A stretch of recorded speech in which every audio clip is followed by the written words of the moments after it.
അഗാധമായ സ്നേഹം, അന്ധമായ വിശ്വാസം, അമിതമായ പ്രതീക്ഷകൾ ഇവയെല്ലാം ഭാവിയിൽ തീരാ ദുഃഖങ്ങളിലേക്കുള്ള പാതകളായി മാറിയേക്കാം. മനസ്സിൽ ആഴത്തിലുള്ള മുറിവ് ഏൽപ്പിച്ചതിന് ശേഷം പിന്നെ എന്തെല്ലാം സ്നേഹപ്രകടനം നടത്തിയാലും അതൊരിക്കലും ആ മുറിവ് ഉണക്കുന്നതിനുള്ള മരുന്നാകില്ല. എത്ര കലങ്ങിയ വെള്ളവും അല്പസമയം കാത്തിരുന്നാൽ തെളിയും. മനസ്സും ഇതുപോലെയാണ്. എത്ര കലുഷിതമായ മനസ്സാണെങ്കിലും കുറച്ചു സമയം കഴിയുമ്പോൾ ശാന്തമാകും. ക്ഷമ കൊണ്ട് പലതും നേടാൻ കഴിയും. വിഡ്ഢിത്തം കൊണ്ട് വഞ്ചിക്കപ്പെട്ടവരേക്കാൾ ദയ കൊണ്ട് വഞ്ചിക്കപ്പെട്ടവരാണ് കൂടുതൽ.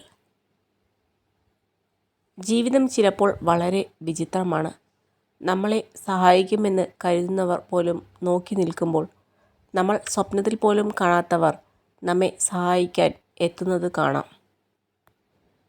ദയയോടെ സംസാരിക്കുക. കാരണം നിങ്ങളുടെ വാക്കുകൾക്ക് സുഖപ്പെടുത്താനും ഉപദ്രവിക്കാനോ ഉള്ള ശക്തിയുണ്ട്. ഒരാളുടെ ആവശ്യമായി മാറാൻ ഒരിക്കലും ശ്രമിക്കരുത്. കാരണം ആ ആവശ്യം അവസാനിച്ചാൽ ഉടൻ വ്യക്തി മാറുന്നു. നമുക്ക് വേണ്ടി സൃഷ്ടിച്ചതൊന്നും നമുക്ക് നഷ്ടമാവില്ല. നഷ്ടമായതൊന്നും നമുക്ക് വേണ്ടി സൃഷ്ടിച്ചതും ആകില്ല. ജീവിത വിജയത്തിനായി ഓടുമ്പോൾ വഴിയിൽ വീണുപോയവർക്ക് ഒരു കൈത്താങ്ങ് നൽകുക. ഒരുപക്ഷെ ഈ ജീവിതയാത്രയിൽ അവരായേക്കാം നമ്മുടെ വെളിച്ചം. എല്ലാ കാര്യങ്ങളും പഴയതുപോലെ ആക്കിയെടുക്കുവാൻ ഒരിക്കലും നമുക്ക് കഴിയില്ല. ജീവിതവും സമയവും മുന്നോട്ടല്ലാതെ ഒരിക്കലും പിറകിലോട്ട് പോകില്ല. പഴയതുപോലെ ആക്കുവാൻ വേണ്ടി സമയം കളയാതെ പുതിയതുമായി പൊരുത്തപ്പെടുക. നിങ്ങളുടെ വികാരങ്ങളെ അടക്കി നിർത്താൻ ശീലിക്കുക. നിങ്ങളുടെ മനസ്സ് നിങ്ങളോട് എന്താണ് പറയുന്നത് എന്ന് ശ്രദ്ധിക്കുക. കാപട്യവും സ്വാർത്ഥതയും ഒഴിവാക്കുക. പെട്ടെന്ന് പ്രകോപിതരാകുന്ന ശീലം അവസാനിപ്പിക്കുക. മൂഢന് എപ്പോഴും അയൽവാസിയുടെ പറമ്പിലെ പുല്ല് പച്ചയായി തന്നെ തോന്നും. അവൻ്റെ ബാലിശമായ ആഗ്രഹങ്ങൾ ഒരിക്കലും അവസാനിക്കുകയില്ല. ജീവിതത്തിൽ വളരെ നേരത്തെ തന്നെ അബദ്ധങ്ങൾ പറ്റുന്ന ആളുകളാണ് കൂടുതലും വിജയിക്കുന്നത്.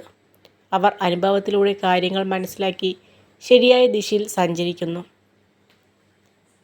നമ്മളൊരു തെറ്റ് ചെയ്താൽ അത് എല്ലാവരുടെയും ഓർമ്മയിൽ ഉണ്ടാകും. എന്നാൽ നമ്മൾ അവർക്ക് നൽകിയ ഉപകാരങ്ങൾ അതൊരിക്കലും ആരുടെയും ഓർമ്മകളിൽ ഉണ്ടാവുകയുമില്ല. ഓരോ ഹൃദയത്തിലും ആവശ്യത്തിലധികം മുറിവുകളും വേദനകളും ഉണ്ടാകും. പക്ഷെ ആരും ആരെയും ഒന്നും അറിയിക്കില്ല എന്ന് മാത്രം. നിങ്ങൾ ഒരാളുമായുള്ള ബന്ധം അവസാനിപ്പിക്കുമ്പോൾ ആ വ്യക്തി ഒരിക്കലും പൂർണ്ണമായ കഥ മറ്റുള്ളവരോട് പറയാറില്ല. നിങ്ങൾ മോശവും ആ വ്യക്തി നിഷ്കളങ്കനുമായിട്ടുള്ള ഭാഗികമായ കഥ മാത്രമേ അയാൾ പറയുകയുള്ളൂ. നമ്മുടെ കൂടെ ചിരിച്ചവരും കരഞ്ഞവരും അവസാനം വരെ കൂടെ കാണണമെന്നില്ല.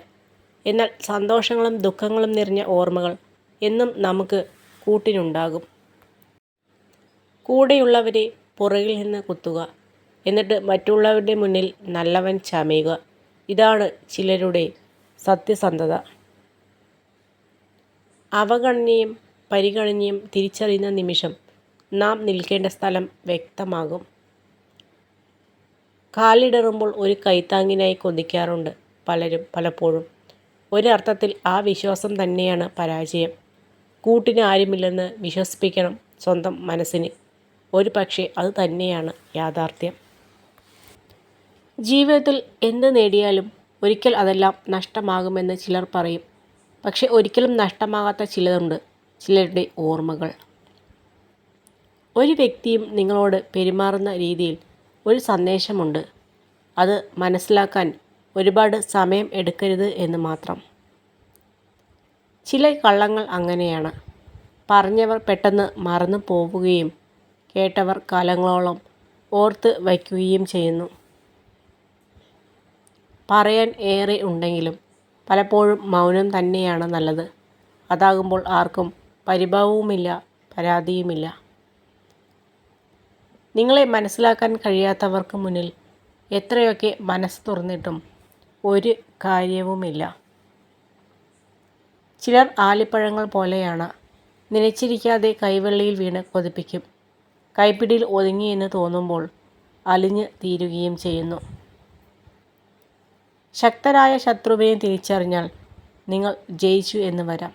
പക്ഷേ ചതിയനായ മിത്രത്തെ തിരിച്ചറിഞ്ഞില്ലെങ്കിൽ ഉറപ്പായും നിങ്ങൾ തോറ്റുപോകും.